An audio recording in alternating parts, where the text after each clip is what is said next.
speak? We can. To speak about her mother, Jane Bowden Moore.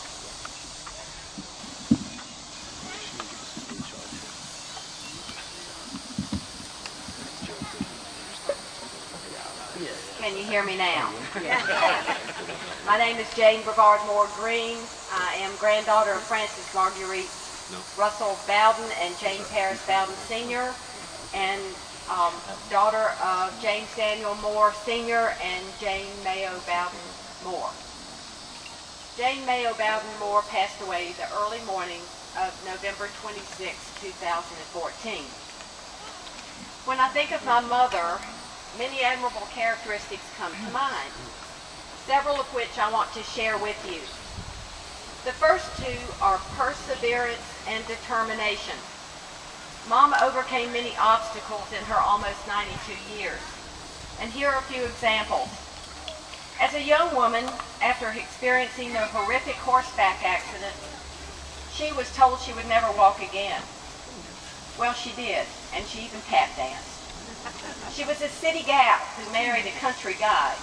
Knowledge of cooking, gardening, living out in the country with few neighbors, keeping house and raising two little children with no help were foreign to her. She adapted well, though. I can remember Mama's washing those white sheets, hanging them on the line, and here came the curious cows, craning their neck over the fence, drooling green cud on them as they chewed the corners of the sheets. She would have to take them back, and the washing process started again. There were cold, snowy winters when Mama walked through knee-deep snow to the dog pen, carrying heated dog food for those animals. And that was before bundling us up to get us to town where she taught school. Country life had its moments for that city gal. Countless times before we could leave home to drive to these reunions, Daddy would bring in a bushel of apples or beans or some other food that had to be canned or frozen immediately. Never complaining, she completed that task even if it took her all night, and we got to wind her on time. When she was diagnosed with macular degeneration, she maintained her standard of living as best as possible through treatments, shots, and frustration. We called her our little trooper. She wasn't thrilled about her plight, but she did the best she could under the circumstances. Whatever the situation, Mama persevered, determined to get through whatever the situation was, all the while trying to be cheerful.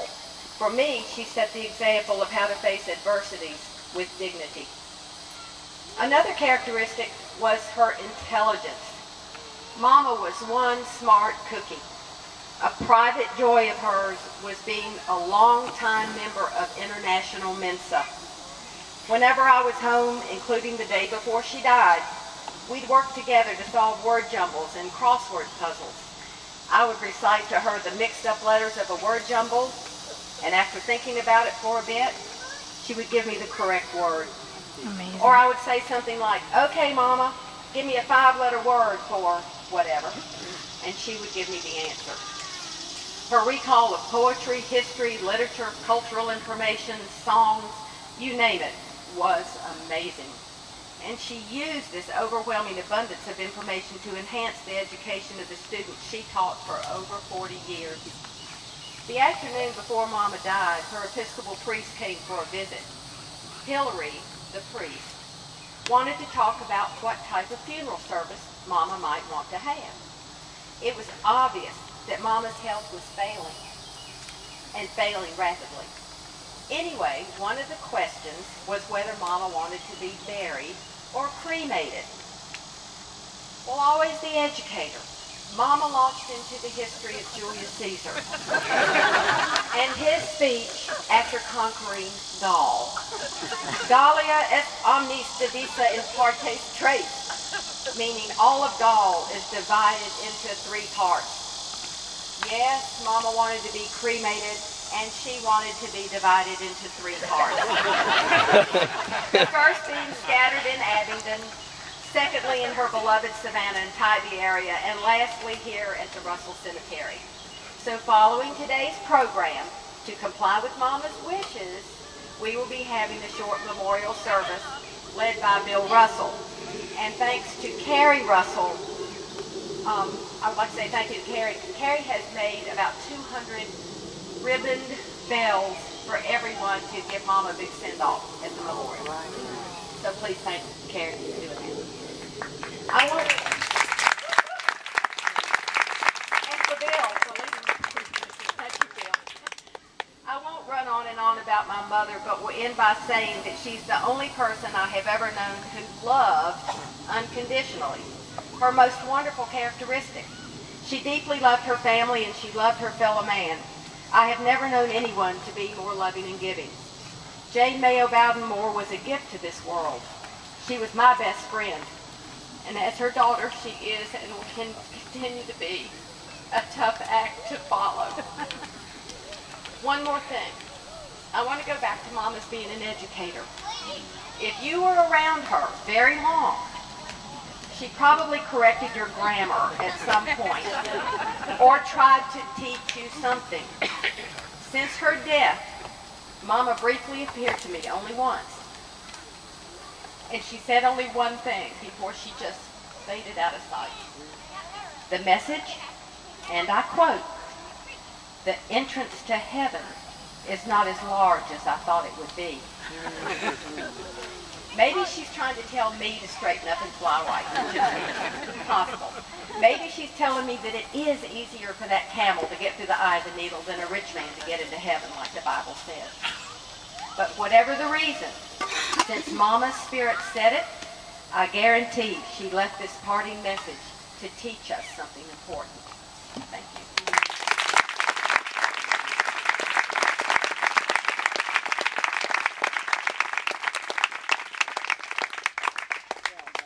Now understand there's some others among us. We played under the house, we played doobug, come out tonight. We made dishes out of red clay and played under the magnolia trees that were there. And we could set a table with dried red mud because they looked like little plates, and we could find those for cups. And we had a wonderful time growing up. And she would come nearly every summer, and then Nancy Green would come. And I remember one morning, Jane and I sat over at the mailbox across the road and cried for an hour because Nancy had left. Because the three of us were having so much fun being grown-ups or being children or whatever we were doing. Anyway, there's not enough words to describe Jane Moore to me. I mean, thank you for letting me say that. And for the record, keep us among us. Oh, and I'm Betty Russell Vanderbilt, and my mom and daddy were Rob and Sybil, and my grandmother and grandfather were Anna and Richie Russell. Lovely, thank you. I hadn't planned on saying anything, but I didn't write anything. I'm Ina Nelson Jones, daughter of Ray and Carolyn Nelson. That would do. I'm the youngest, okay? I'm the youngest. Jane was the oldest, I know, okay. Let me brag. I'm of those. The youngest grandchild of Richard and Ina Dillard Russell.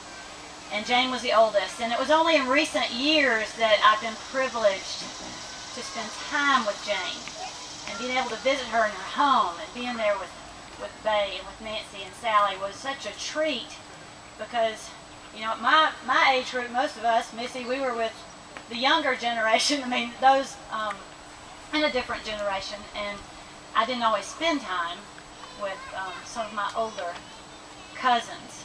So I would say what a privilege it is to be in this place and looking at these children playing and knowing that it is always special. There's someone you need to go over and talk to that's older than you are and find out their history.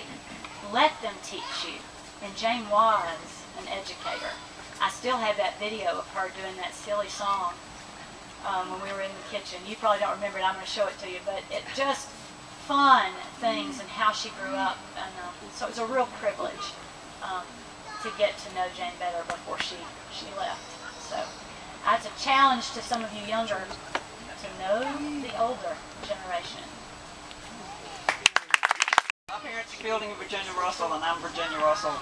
I wanted to say that Jane was one of my heroes, and she's one of the dancers. And you need to look for dancers, because we need dancers to keep us a little elevated in our tendency to be a little gloomy.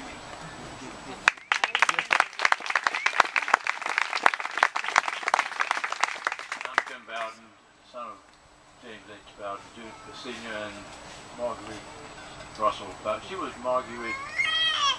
She was Frances Marguerite, but she was first Frances America, and they changed her name to Frances Marguerite. I think they changed her name from Dixie to. Actually, she was called. She didn't like that. Anyway, that's my mother, but that's Jane's mother too. And in the spirit of Jane being an educator, and the spirit of my being obnoxious, I'm going to have to correct Anna in that her oldest cousin was my older sister Peggy. I meant living, right, before she died. And Gordon and Russell Green was also older. Jane was older than Nancy, but Russell was older than Jane.